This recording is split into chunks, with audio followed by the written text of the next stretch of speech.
निरंजन अलख निरंजन हो अलख निरंजन।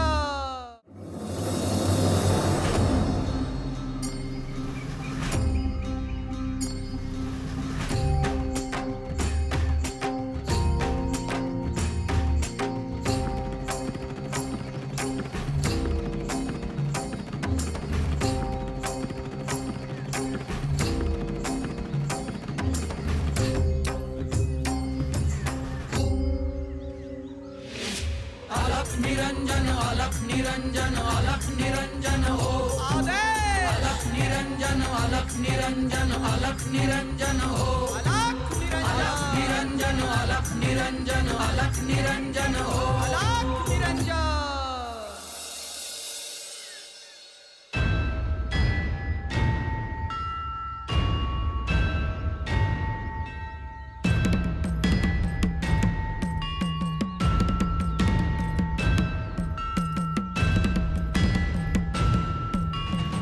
अहो ऐका ना, आज ना मला असं सारखं वाटतंय की ते बालयोगी आपल्या घरी येतील। होय, पण त्यासाठी तू तयारी केली आहेस? नाही, पण ते जर आले ना तर आपल्याकडून त्यांची सेवा घडायला हवी, म्हणून त्यांना आपण फळं देऊ, वस्त्र देऊ, हो ना? निश्चितच रुक्मिणी। बघ, मी आता गावात जाणारच आहे। तुला जे काय हवं असेल ते मला सांग, मी आणून ठेवेल। आपल्या दोघांना त्यांची पाद्यपूजाही करायला हवी, त्यासाठी साहित्य लागेल। हो रुक्मिणी, खरंच ते बालयोगी आहेत ना, काय सुंदर बोलत होते हो, आणि त्यांच्या चेहऱ्यावर काय अप्रतिम तेज होते। तुझे हे ऐकून माझ्याही मनात त्यांच्याविषयी कुतूहल निर्माण होत आहे। निश्चितच श्री महादेवांची इच्छा असेल ना तर त्यांची आणि आपली भेट नक्की होईल। असेही गावात कोणी विभूती आले तर तू यथाशक्ती त्यांना दान दक्षिणा करतच असतेस। ह्यावेळी तसे दिसत नाही, त्यांना कशाची अपेक्षा आहे असे वाटतच नाही। उलट त्यांना आपण काय देऊ तर ते घेतील का नाही ही सुद्धा शंका आहे। रुक्मिणी, तुझी जशी इच्छा आहे तसे तुला करता येते, पण तुझ्या कानावर एक घालायचे आहे। कशा संदर्भात? तुझ्या आनंदावर विरजन पडणार आहे। अहो, जे काय बोलताय स्पष्ट बोला ना। अगं, परगावी गेलेली आई आणि ताई उद्याच येणार आहे। अहो, मग त्यात काय एवढं वाईट वाटण्यासारखे? अगं, पण तुझा सासूरवास परत सुरू होईल। मला त्याचे काहीच वाटत नाही। जे प्राक्तन आहे त्याला कोण काय करणार? अगं, माझी आई आणि ताई तुझ्याशी ज्या प्रकारे वागतात ते मला बघवत नाही। अहो, जे होतंय ती महादेवांची इच्छा, आणि जे घडणार आहे ती सुद्धा महादेवांचीच इच्छा।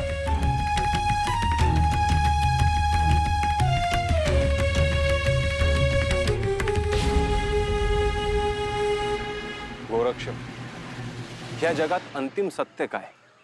मृत्यू। ह्या सृष्टीत जो जीव जन्माला आला त्याचा मृत्यू होणे निश्चित आहे। अर्थात त्याला अपवाद काही दैवी विभूती आहेत। या मृत्यूवर काही उपाय आहे असे तुला वाटते का? गुरुवर, मला त्याची कल्पना नाही। जन्मलेले झाड गोठून जाते, वाटेत मृत प्राण्यांचे सांगडे दिसतात, चालताना काही कीटक पडलेले दिसतात, त्यांना मृत्यूनंतर पुन्हा जिवंत झालेले मी पाहिले नाही।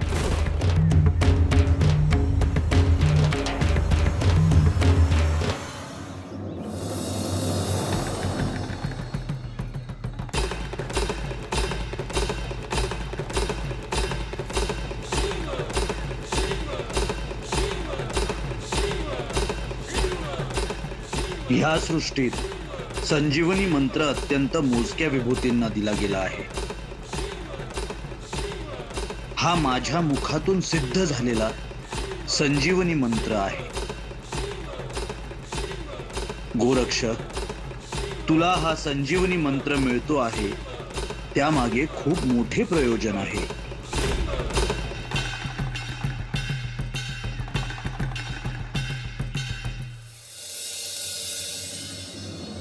काळाच्या ह्या गर्भात जन्म आणि मृत्यू प्रत्येक क्षणी अनंत वेळा घडत असतो. हे सगळं कोण चालवतं? काळाच्याही पुढे असलेले महाकाळ आणि आदिशक्ती भगवती.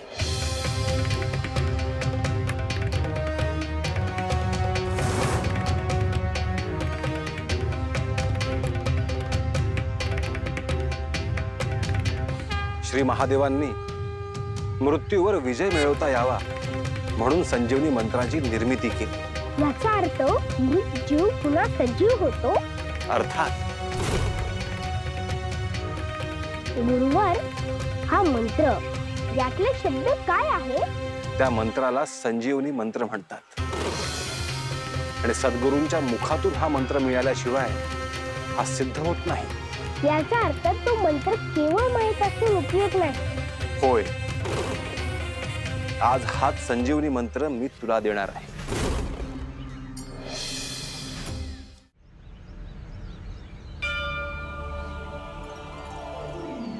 प्राण एकत्र करून तू धारण कर, नंतर त्याचे महत्व मी तुला सांगतो. ओम हौ जुं स्वः. ओम भूर्भुवः स्वः.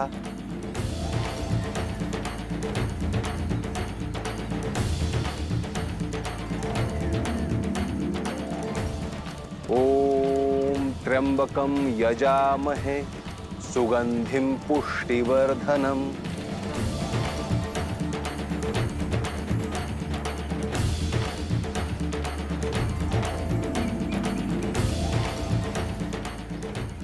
उर्वारुकमिव बंधनान् मृत्योर्मुक्षीय मामृतात्.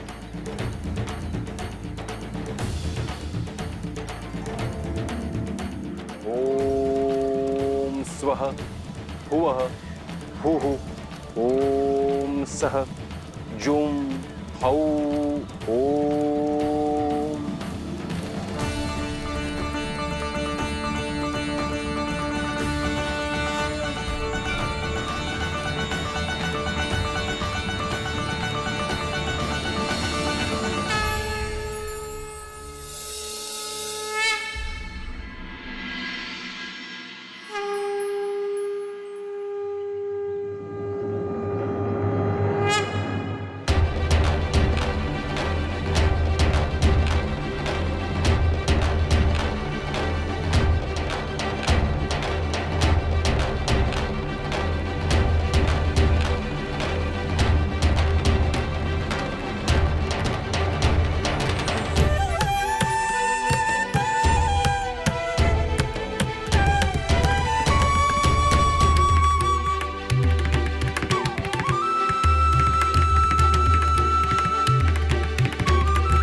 झालं का समाधान? हो, आता फक्त ते बालयोगी आले ना म्हणजे हे सगळं केलेल्याचं सार्थक होईल.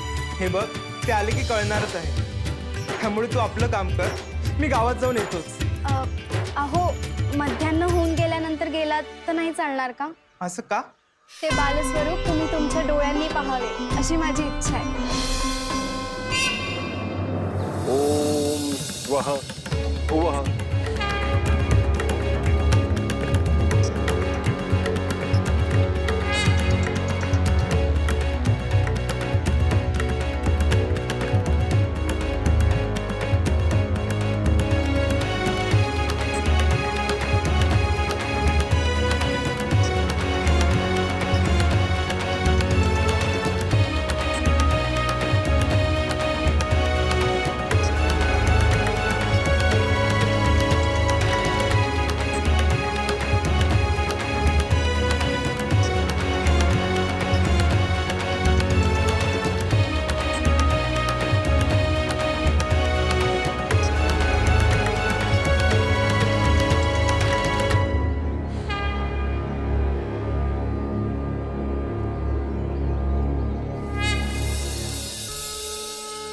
रुक्मिणी, तू त्या मुलाशी एकदाच भेटली आहे, परंतु तुला किती ओढ आहे त्याची? का कोण जाणे, पण त्या बालकाचा चेहरा सारखा समोर येतोय. मी जर आई झाले असते तर असं सुंदर बाळ असतं आपल्याला.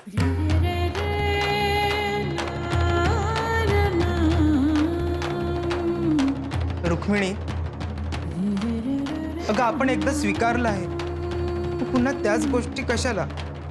असंच वाटून गेलो. ते मूल जरी भगव्या कपड्यात असलं तरी असं वाटतं त्याची काळजी कोण करत असेल, त्याला प्रेमाने कोण खाऊ घालत असेल, त्याला अंगाई कोण म्हणून दाखवत असेल का? हे बघ, तू मुलगा एकटा नसणार आहे. त्याच्यासोबत त्याची सोबती गुरु निश्चित असतील. आणि जे संन्यस्त आहेत त्यांचं जग वेगळं आणि आपलं जग वेगळं.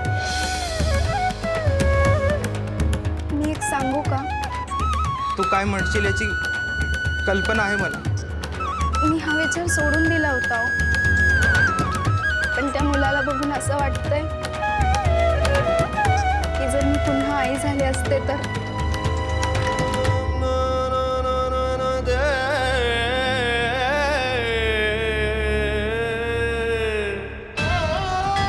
परंतु महादेवाच्या मनात नाही तर काय करणार?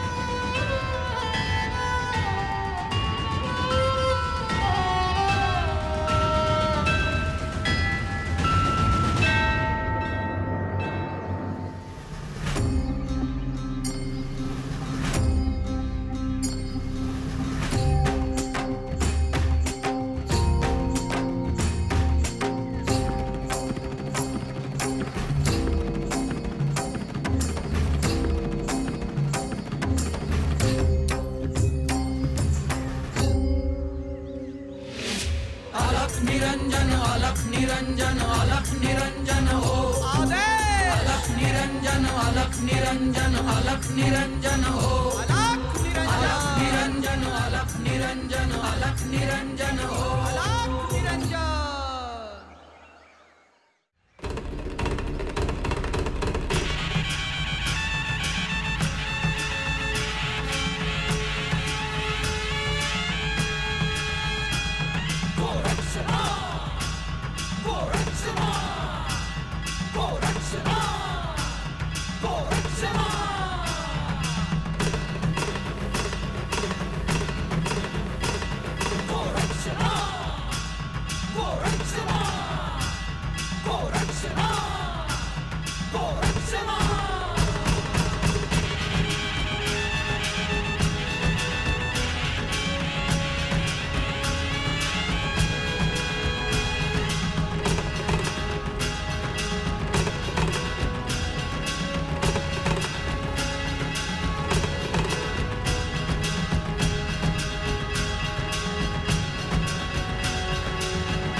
ओम हाऊ झूम स्वाहा.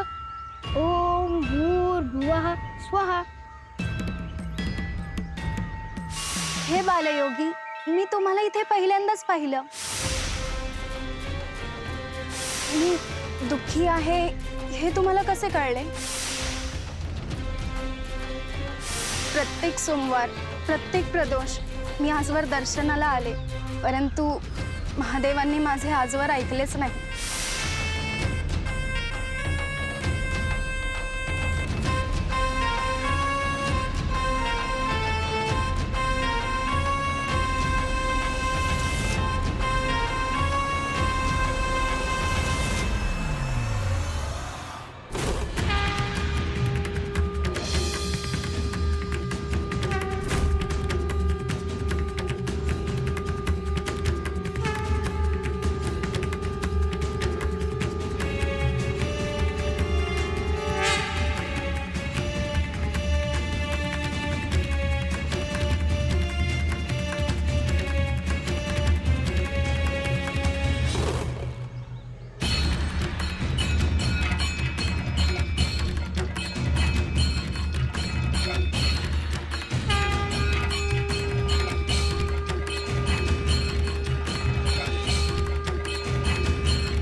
गोरक्ष, तुझे ध्यान कुठे आहे?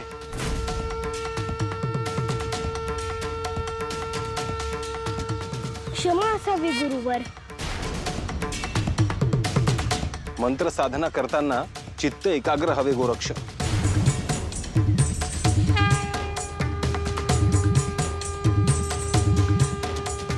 गुरुवर, पुन्हा माझ्याकडून असे नाही होणार. तुझे चित्त विचलित का झाले ते कळेल मला. गुरुवर, मला त्या माऊलीची आठवण झाली. मग त्या माऊलीला तुला भेटायची इच्छा झाली आहे का? होय गुरुवर. अरे पण तू गेलास तर साधना कोण करेल? गुरुवर, माझी एक इच्छा आहे. तुम्ही जाऊन त्या माऊलीला पाहून याल का? त्यामुळे तुझे चित्त एकाग्र होणार असेल तर जाईन मी.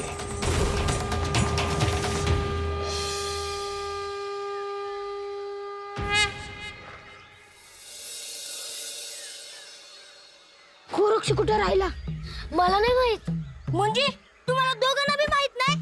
अरे गोपी, तुझा बाप बोलला त्यापासून गोरक्ष कुठे बी गावामध्ये दिसला नाही. अरे काय रे, तुम्ही समजा इथं काय करताय? चला खाया.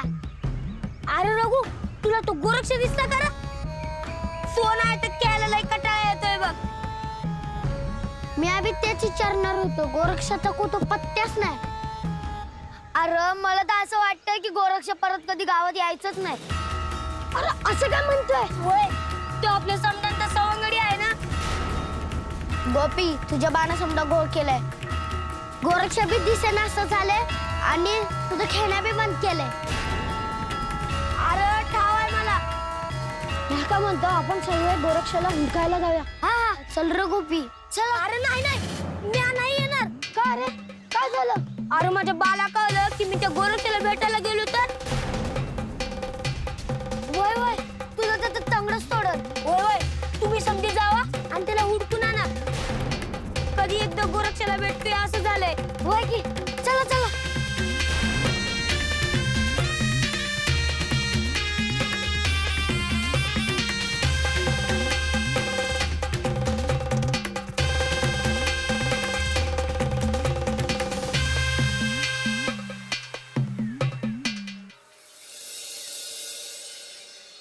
ओम हाऊ जूम सहा. ओम भूर्भुवः स्वः.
गोरक्ष, गोरक्ष, गोरक्ष.